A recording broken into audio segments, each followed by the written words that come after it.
हम जिसे रियलिटी कहते हैं, क्या वो वाकई सच है या फिर हम एक बहुत ही पुरानी वर्चुअल रियलिटी गेम के अंदर फंसे हुए हैं।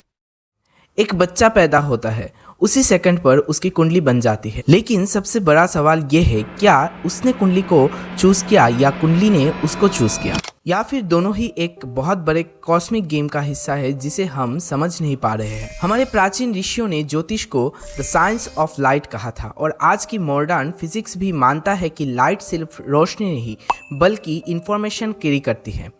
जब आपका जन्म होता है, ग्रह के खास पोजीशन में होते हैं, जैसे कॉस्मिक सर्वर्स जो अपनी सटल फ्रीक्वेंसीज के जरिए आपके ब्रेन और नर्वस सिस्टम में एक इनिशियल प्रोग्रामिंग सेट कर देते हैं। यानी कुंडली असल में इस सिमुलेशन का एक मैप है। लेकिन क्या मैप ही रियलिटी है?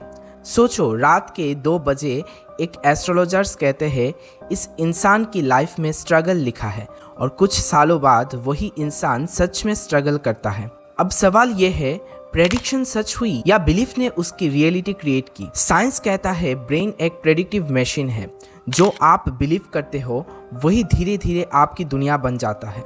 इससे कहते हैं सेल्फ फुलफिलिंग पैटर्न। और हम फिर कहते हैं देखा, कुंडली सच हो गई है। लेकिन इसी बात को वैदांतिक सिस्टम टोटली डेमोलिश कर देता है। मन एव मनुष्यानां कारणं बंध मोक्षयो, यानी कि बंधन और मुक्ति दोनों का कारण मन है, ग्रह नहीं।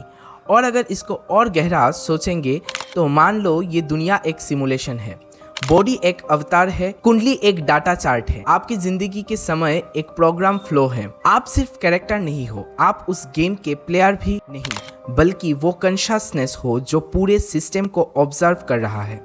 इसीलिए वेदांत कहता है अहम ब्रह्मास्मि और तत्वमसि।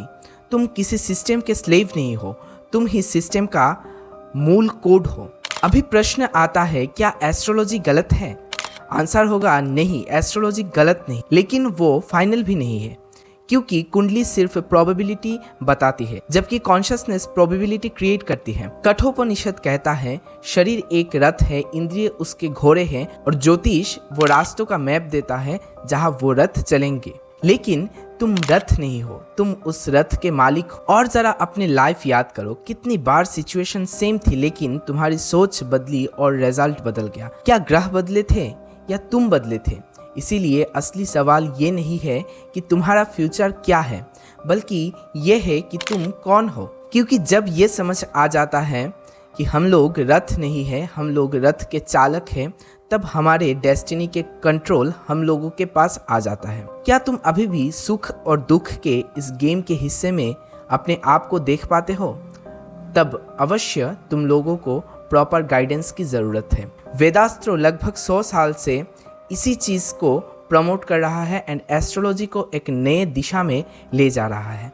अभी इसी वक्त नीचे दिए गए कांटेक्ट नंबर पर हम लोगों के साथ डायरेक्टली कांटेक्ट कीजिए। हम लोगों के लाइफ में डिप्रेशन, एंग्जाइटी प्रॉब्लम ग्रहों के चाल के वजह से आता है। लेकिन अगर एक बार ये समझ में आ जाए कि ग्रहों के चाल कब तक और किस वक्त तक हम लोगों के ऊपर हावी रह पाएंगे, और अगर हम पूरा एंटायर सिस्टम को समझ पाते हैं, इमीडिएटली हम लोगों के लाइफ का जो प्रॉब्लम है वो फुल्ली डेमोलिश हो जाता है एंड लाइफ में हम लोग कुछ नए और कुछ बड़े काम कर पाते हैं। हम लोगों की कुंडली अल्टीमेट नहीं है, लेकिन वो कुंडली हम लोगों के लाइफ में किस दिशा में जाना है और कौन सी दिशा में मोड़ लेने से हम लोगों के लाइफ बेटर हो सकता है, ये सब समझने में हम लोगों को हेल्प करता है।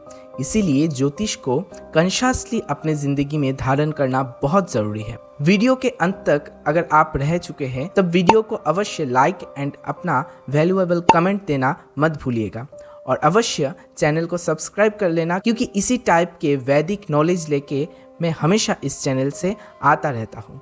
नमस्कारम, धन्यवाद।